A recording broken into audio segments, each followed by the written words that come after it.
sleepy, snowy day in the winter that had already been far too long. It was 1964, and it was Friday.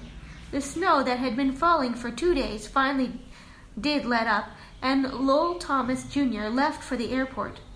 As an Alaskan state senator, he had business in Fairbanks. His wife, Tay, and their children, Anne, 8, and David, 6, waved goodbye and closed the door quickly because it was still below freezing outside. At about 5 o'clock, because Anne had a headache, they went upstairs to rest and watch TV, and they took off their shoes so they could sit on the beds. About half an hour later, Tay heard a rumbling sound. She had often heard guns firing at a nearby army base, but this was not the rumbling of guns. She shouted, "Earthquake!" and jumped off the bed, grabbing Anne and calling to David across the hall. They had reached the front door when the house began to shake, and as they ran out into the snow, David was crying, "Mommy, I'm in bare feet." The earth was jolting back and forth with unbelievable force, and they were flung violently to the ground. The hallway they had just run through split in two. They heard the sounds of crashing glass and splintering wood. A tree crashed to the ground. Their garage collapsed. Tay Thomas described what happened. She says the earth began breaking up and buckling all about them. Suddenly, between her and Anne, a great crack opened in the snow. She stared in disbelief as the trench widened, apparently bottomless, separating her from her child. She grabbed the hand Anne reached out to her and was able to pull her across the chasm. They were left, she says, on a widely bucking slab of earth. Suddenly it tilted sharply, and they had to hang on to keep from sliding into a yawning crevasse. The earth seemed to be rising up ahead of them.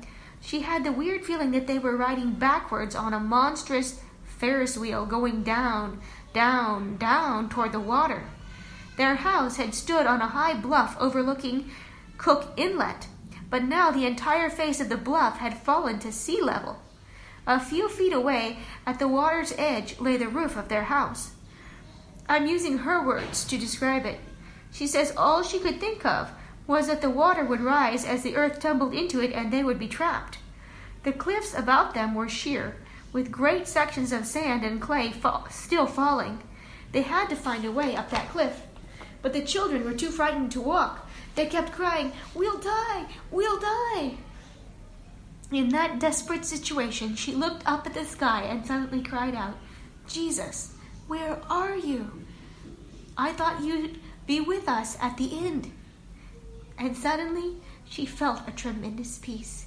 She knew that he was with her, not up in the sky somewhere, but right beside her. At that moment, a man appeared above them. They called for help, and he shouted that he would look for a rope. Then 6 or 8 men appeared at the top of the cliff. One of them, a stranger, climbed down. The children threw their arms around him. He took off his black wool jacket, put it around Anne, boosted David onto his shoulders, and led them all back up along the rope. At the top of the cliff, Tay Thomas turned to thank their rescuer. He had disappeared. They were never able to learn his identity. Had God sent an angel in answer to a trusting prayer? Was 8-year-old Anne wearing a jacket that belonged to an angel? We cannot know for sure, but there's a familiar pattern here. And of one thing we can be certain, it's the sort of kindness angels like to do.